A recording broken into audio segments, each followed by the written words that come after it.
Before we actually start our demonstrations and our lessons today with my good friend and business partner, Mr. Verne McCarthy, I'd like to take just a few minutes to talk to you about some of the important things to remember while you're performing magic.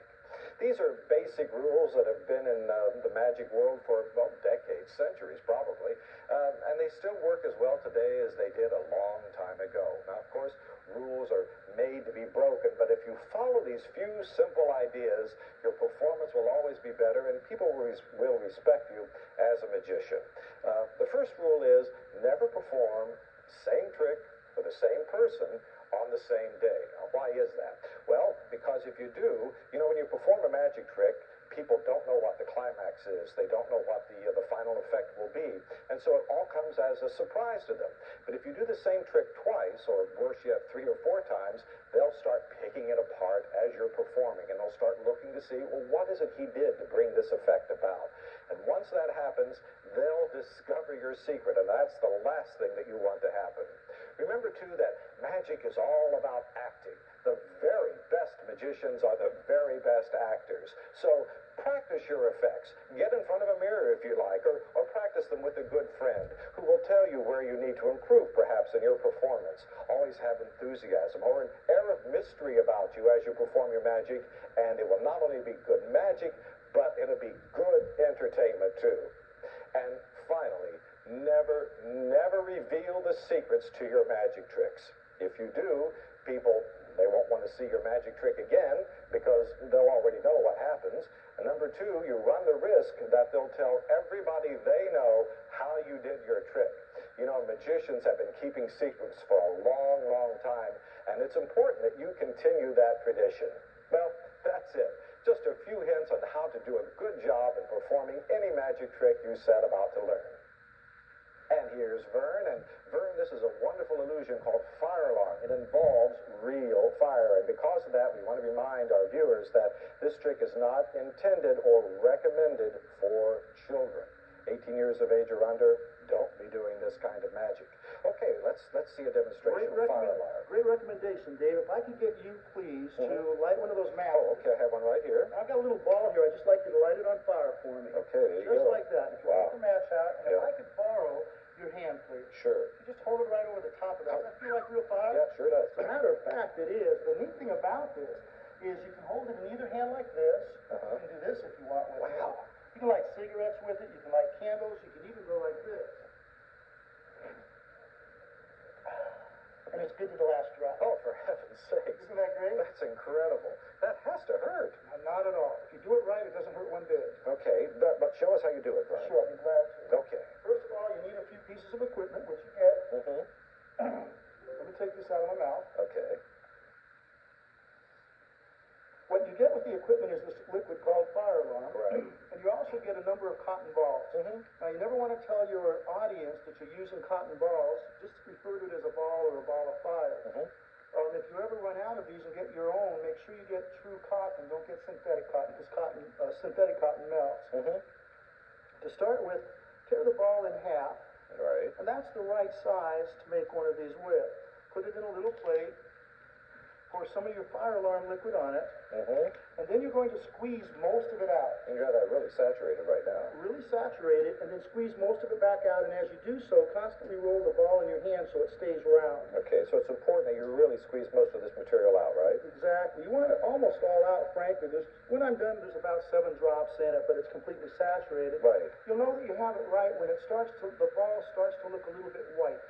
Also, when you're finished, the ball should not be burnt at all. If it's burnt, then you didn't have enough on it. Right. All right? Okay. And at this point, now you can dry your hands off if you'd like to. It's unimportant. You can still do the trick without it. Let me show you what I mean. You hold the ball so it's flush to your finger and ask them to light a match. So when you do this again? Okay. And ask them to hold it still. And you take the ball to the match. It'll light on fire. Turn your hand upward. At this point, you can put it flat in your hand. Now, what keeps your hand from burning, Verne? The reason it's not burning, I'm going to blow it out. The reason it's not burning, Dave, is we're using some of the laws of physics in this very carefully formulated elixir here, so that it won't burn you. For this reason, when I first put it in my hand, I cup my hand like this. The moment it's in my hand, I flatten it out. What that does is it draws the air along the base of my hand, getting the fire and going up, and getting oxygen into the fire. What that does is act like a mild air conditioner. It cools my hand and keeps it from getting too hot. Okay. If you notice, the flame's about 2 or 3 inches high, Mhm. so I don't have a lot of radiant heat, which is another way we burn ourselves. Another thing to remember, Dave, is the formula is very carefully constructed so that the liquid in it burns at a very low setting. Yes, it's hot enough to be fire, but it's at one of the lowest temperatures that you can have flame But I at. sure felt it when my hand was above it, which makes Yeah, sense, doesn't it? Sure, because the flame, the heat is rising. Yep. Something else to remember about this is when I first lit it, the moment your match hit this, I turned it upright, which keeps the flame again going up like that. Mhm. And then as soon as it starts getting warm, and that's the real secret to this, as soon as it starts getting warm, I put it here. What you have to remember is people think of fire as automatically being hot, and that's not how it works at all. First, we go through normal temperature, then warm, then hot, and then burning. Mhm. So the trick is, before it gets so hot that you have to go like this and let it go, hot potato, right before then, when it's still just warm, you gently roll it into the other hand. Mhm. Cup your hand and then flatten it out, or grab it as I did, and you can handle it like this if you'd like to. So you want to keep it in motion a little bit, Yes. right? Don't let it stay in one place too long. Exactly. Can I get you to light the match again? Sure, be happy to. You can find, if you do it perfectly well, you'll find you'll be able to keep it in contact with your skin anywhere from just a few seconds to 20 seconds sometimes if you're lucky. It Right. just depends on how well it happens to go. Right. Now when it starts to get warm like it is now, I just roll it over. Mhm. I'm going to blow it out again and show you how I did the part where I swallowed it. Okay. Here, we'll use this one here.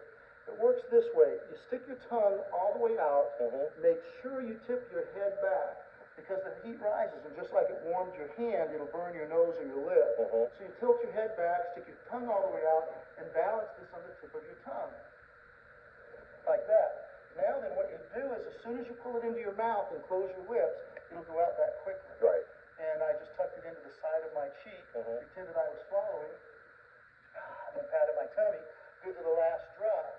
Very effective. People really think you swallowed it then. Right. That's a wonderful effect. Now, you don't have to finish that way. There's some other things you can do to finish with it. For instance, you can hold it in your hand near the edge of the table like this while it's still burning. Mhm. Pick it up like this and go like that, and it just disappears. And all I did while my hand was here is I just rolled it over and let it fall on the floor. Right. The speed of it falling will make the fire go out. Make the flame go out. Yeah, it's a Great. great effect. There's one other thing we didn't explain yet, Okay. and that's how we made the fire. Yeah, I saw that little flash of fire there. Isn't that great? It did. That's called flash paper, and it really gets people's attention. This is what flash paper looks like, and if I could get you to light a match, Okay. we'll demonstrate that real quick. That come in real handy here for lighting matches.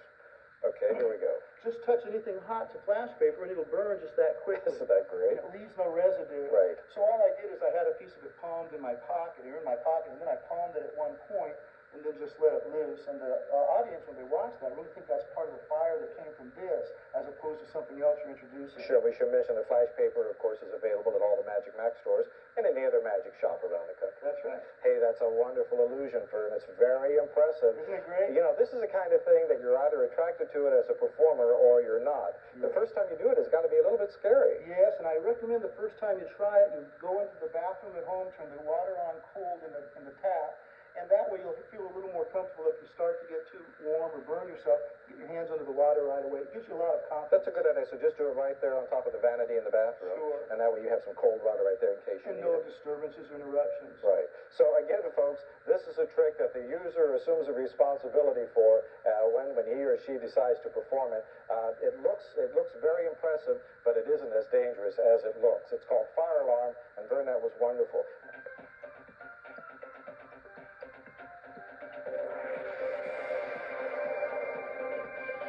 That's a bit.